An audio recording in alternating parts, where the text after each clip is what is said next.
Haunting Adeline chapter 10 the manipulator. তুমি কিছু শুনেছ?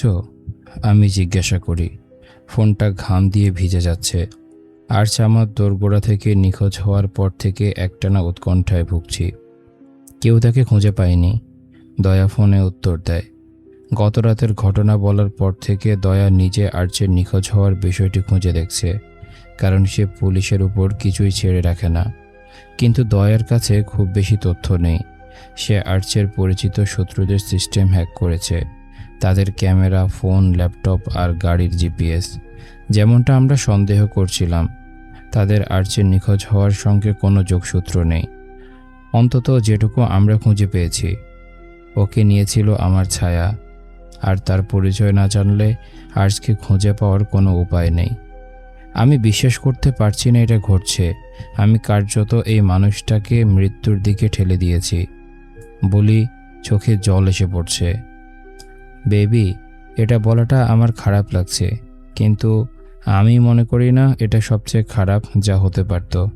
আমার মনে হয় এই লোকটা তোমাকে সত্যি আঘাত করত। তার প্রাক্তন স্ত্রীকে সে যা করেছিল সেগুলো অকথ্য। সে ভালো মানুষ ছিল না, ওদের কেউই ভালো মানুষ ছিল না।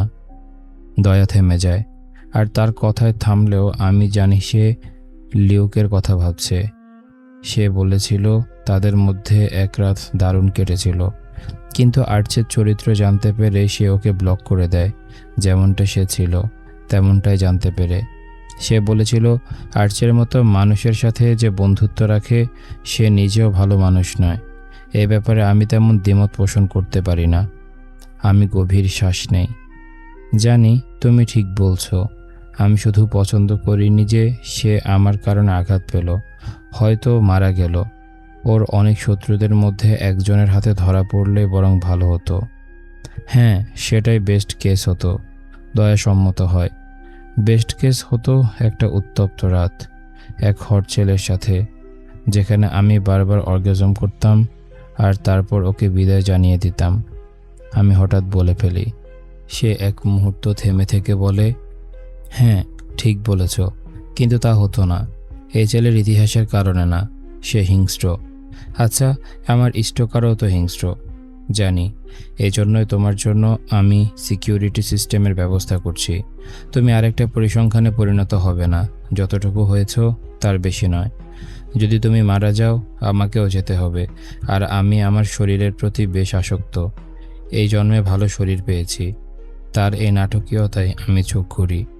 বিশেষ করে সে ধর্মে বিশ্বাসও করে না। ঠিক আছে, বিলটা আমাকে পাঠিয়ে দিও। আমি রাজি হই। বাড়িতে ক্যামেরা থাকার ধারণাটা আমাকে ভালো লাগছে। কেউ লুকিয়ে ঘোরাফেরা করলেও দেখতে পাবো, এটা ভেবে কিছুটা স্বস্তি পাচ্ছি। আমি পরে এসে সেট করে দিয়ে যাব। প্রায় 1 মাস পর এই প্রথম কোনো কিছু হবে যা আমাকে সামান্য হলেও নিরাপত্তার অনুভূতি দেবে, যতটুকু ভঙ্গুরই হোক না কেন। আমি আরেকটা অধ্যায় শেষ করতে যাচ্ছি, ঠিক তখনই ইউএসপিএস ট্রাকের শব্দ শুনতে পাই। পোস্টম্যান সবসময় বেশ ভালো একজন মানুষ। সে বেশি সময় থাকে না, আর বেশিরভাগ সময় আতঙ্কিতভাবে চারপাশে তাকায়। শেষবার যখন তাকে এসব নিয়ে জিজ্ঞাসা করেছিলাম, সে বলেছিল এখানে কোনো অশুভ কিছু ঘটেছে। আর যেহেতু গতকাল রাতে আমার দোরগোড়া থেকে একজন মানুষ নিখোঁজ হয়েছে, আমি বলবো এখানে বেশ কয়েকটা অশুভ ব্যাপার ঘটেছে। আমি দরজা খুলে দেই ঠিক যখন সে কয়েকটা বইয়ের কার্টন নামিয়ে রাখছে। আমাকে এগুলোর সাইন করে পাঠকদের কাছে পাঠাতে হবে। 8টা বড় বাক্স নামানোর পর পোস্টম্যান হাঁপাচ্ছে। তার হালকা বাদামি মুখ দিয়ে ঘাম গড়িয়ে পড়ছে। ধন্যবাদ পেদ্রো, এতগুলো বক্সের জন্য দুঃখিত। আমি লজ্জায় হাত নেড়ে বলি। সে হাত নেড়ে চলে যায় আর দ্রুত তার ট্রাকে উঠে চলে যায়। আমি দীর্ঘ শ্বাস নেই। বাক্সগুলোর দিকে দুশ্চিন্তাময় দৃষ্টিতে তাকাই। এগুলো টেনে ঘরে তোলা সত্যিই কষ্টকর হবে। আমি বের হতে যাব, তখন পা দিয়ে কিছু একটা ভারী জিনিসে ধাক্কা দেই। নিচের দিকে তাকিয়ে দেখি একটা ছোট ঢাকনাযুক্ত কার্ডবোর্ডের বাক্স। কোনো শিপিং লেবেল নেই, মানে পেদ্রো এটা দিয়ে যায়নি। আমার বুক ধক করে ওঠে। পেটের মধ্যে আতঙ্কের ঢেউ বয়ে যায়। কেন জানি না, আমার চোখ বন বন করে বনের দিকে ছুটে যায়, যেন ভাবছি কেউ দাঁড়িয়ে আছে কিনা। কেউ নেই, অবশ্যই কেউ নেই। গভীর শ্বাস নিয়ে বাক্সটা তুলতে যাই, আর তখনই প্রায় ফেলে দেই যখন দেখি যেখানে বাক্সটা ছিল সেখানে রক্তের দাগ। ও শালা শালা শালা শালা! ঈশ্বর, দয়া করে আজকের এই রোদেলা রবিবার সকালে আমার সাথে এই ঘটনা ঘটতে দিও না। দয়া করে যেটা ভাবছি সেটা যেন না দেখি। আমি উচ্চস্বরে প্রার্থনা করি। গলায় কাঁপন ধরে। ঠিক তখন রক্তের এক ফোঁটা পায়ের উপর পড়ে। হাত কাঁপছে। বাক্সটা আবার নামিয়ে রেখে আতঙ্কে দম আটকে আসে। পায়ের আঙ্গুলে রক্তের ফোঁটা। জানতাম হাত রক্তে রঙিন হবে, কিন্তু এবার পায়ের আঙ্গুল। সহ্য করতে পারছি না। চিন্তা করার আগে পা দিয়ে ঢাকনাটা ফেলে দেই। হাত কাটা বাক্সের ভেতরে, যেমনটা ভেবেছিলাম। ও শালা, ধ্যাত তোর! আমি ঘুরে দ্রুত ঘরে ঢুকে দয়াকে ফোন করার জন্য ছুটে যাই। 2 সেকেন্ড রিং হবার পরে দয়া ফোন তোলে। আমি কিছুক্ষণের মধ্যে, দয়া, কি হয়েছে? দয়ার তীক্ষ্ণ স্বরে জিজ্ঞাসা করে। একটা হাত, আরেকটা হাত, দুইটা, এক বাক্সে, আমার বারান্দায়। সে গালি দেয়, কিন্তু আতঙ্কে শব্দ অস্পষ্ট শোনায়। এখন কিছু করবি না, আমি আসা পর্যন্ত অপেক্ষা কর। দয়া নির্দেশ দেয়, 2 প্যাক খেয়ে অপেক্ষা কর। আমি মাথা নাড়ি, যদিও সে দেখতে পাচ্ছে না, তবুও মাথা নাড়ি।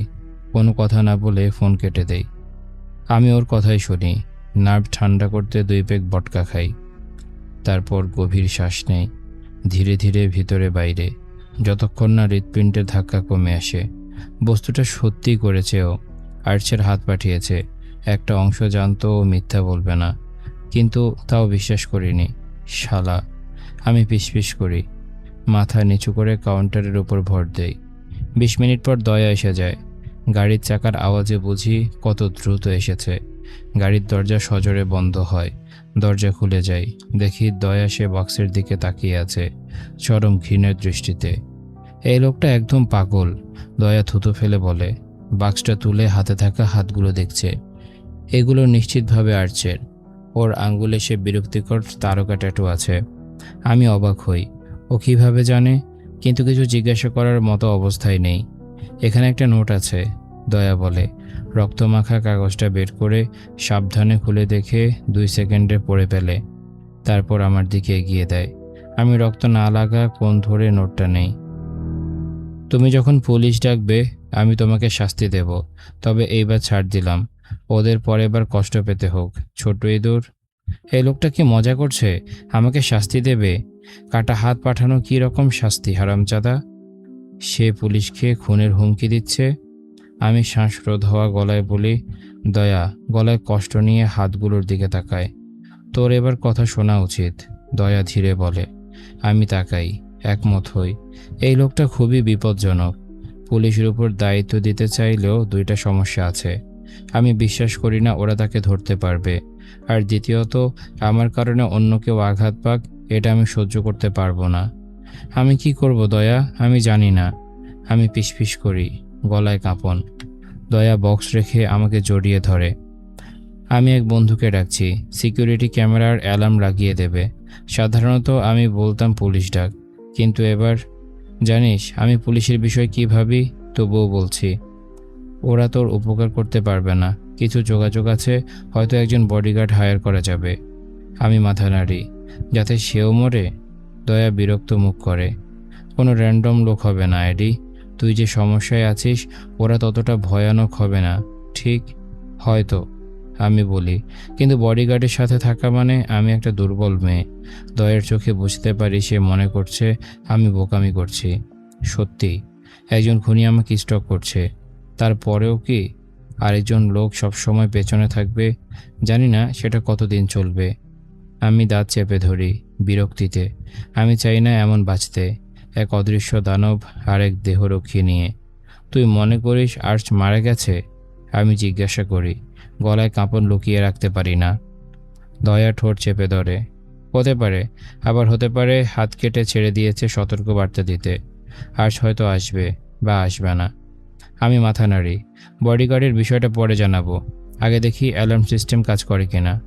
ঠিক আছে, ততক্ষণে আমি হাতগুলো ডিসপোজ করে আসছি। তারপর ফিরে এসে মাতাল হব। আমার চোখ বড় হয়ে যায়। দয়া, তোর দরকার নেই এত বিভীষিকাময়। তার কঠোর চাহনিতে আমার কথা থেমে যায়। প্রতিদিন এর চেয়েও খারাপ দেখি এডি, ঘরে যা, আমি ফিরে আসছি। ঢোক গিলতে গিলতে মাথা নাড়ি, ঘরের দিকে হাঁটি, পেছনে তাকিয়ে দেখি, ভাবতে থাকি দয়া আসলে কি করছে, যার জন্য প্রতিদিন ওর থেকেও খারাপ দেখতে হয়। ওরা সবাই মরে গেছে। শব্দগুলো কানে বোমার মতো ফেটে পড়ে, ঠিক ল অ্যাভাইডিং সিটিজেনের সেই বিচারকের মতো। কি? আর্চির পুরো পরিবারকে মৃত ঘোষণা করা হয়েছে। তার বাবা, 2 ভাই, 1 চাচা আর 2 জন কাজিন। বিস্তারিত জানি না, কারণ খুনটা হয়েছে ভয়াবহ নিখুঁতভাবে।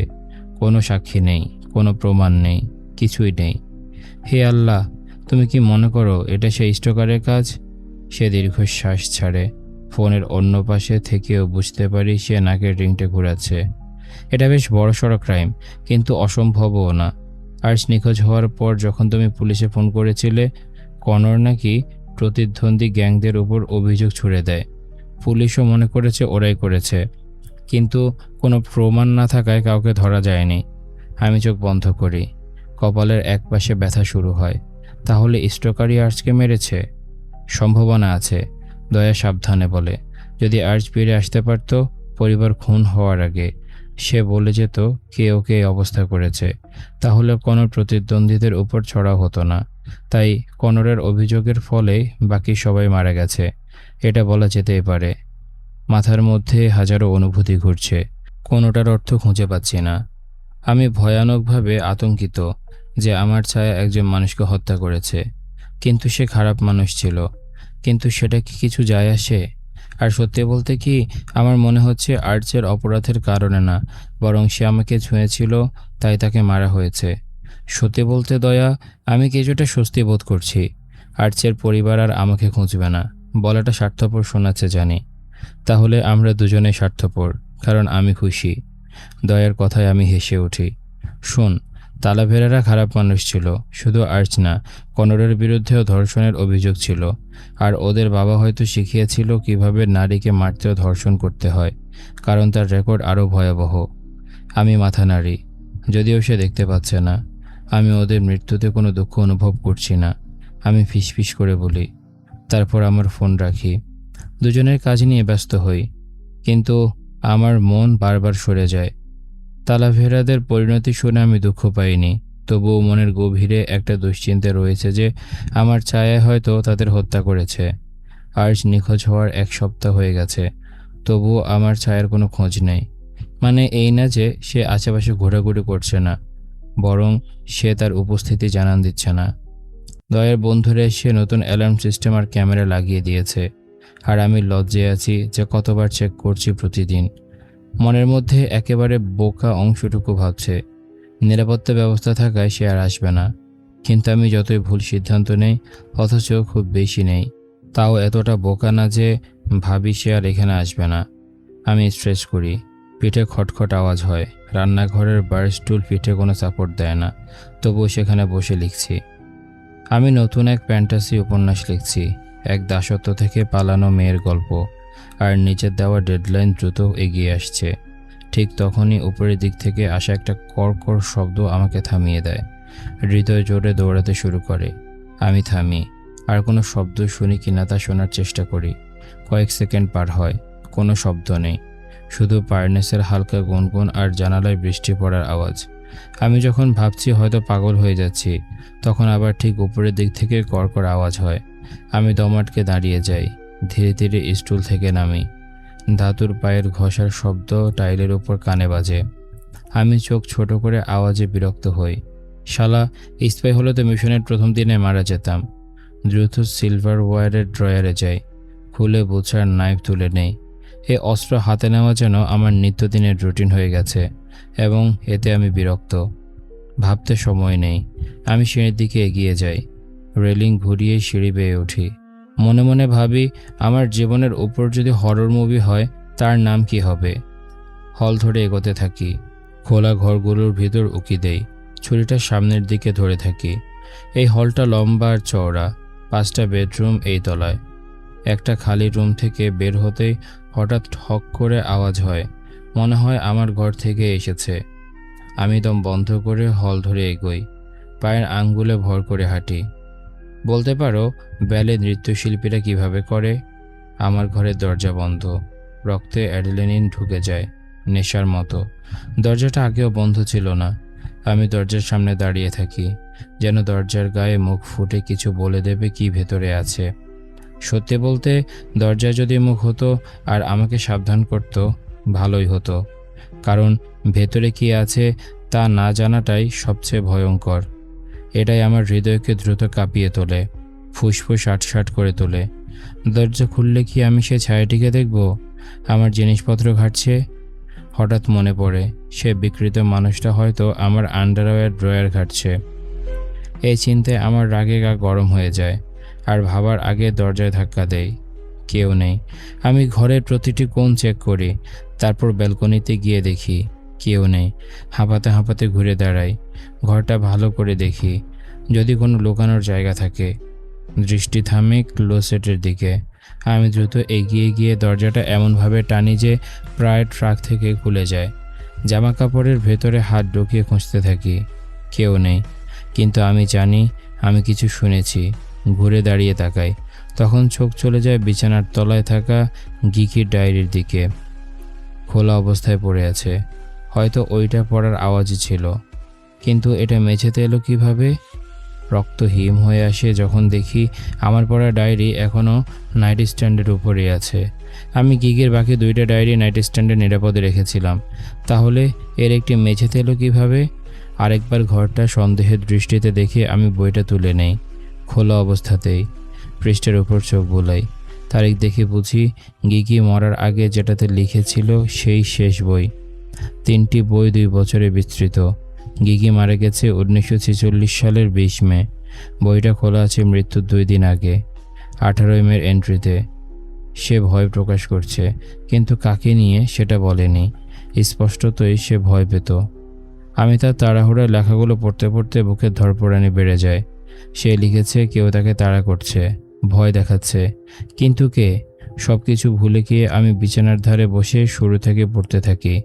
প্রতিটি এন্ট্রির সাথে সাথে তার লেখা সংক্ষিপ্ত আর ভয়ের হয়ে উঠছে। আমি পৃষ্ঠা উল্টাতে উল্টাতে পাগলের মতো খুঁজছি তার খুনি সম্পর্কে কোনো ইঙ্গিত আছে কিনা। কিন্তু শেষ পৃষ্ঠায় তার শেষ লেখা 4টি শব্দ, সে আমাকে নিতে এসেছিল। কোনো লিপস্টিক চুমু নেই, শুধু এই 4টি শব্দ। আমি পৃষ্ঠা উল্টাই, আরও কিছু আছে কিনা খুঁজতে।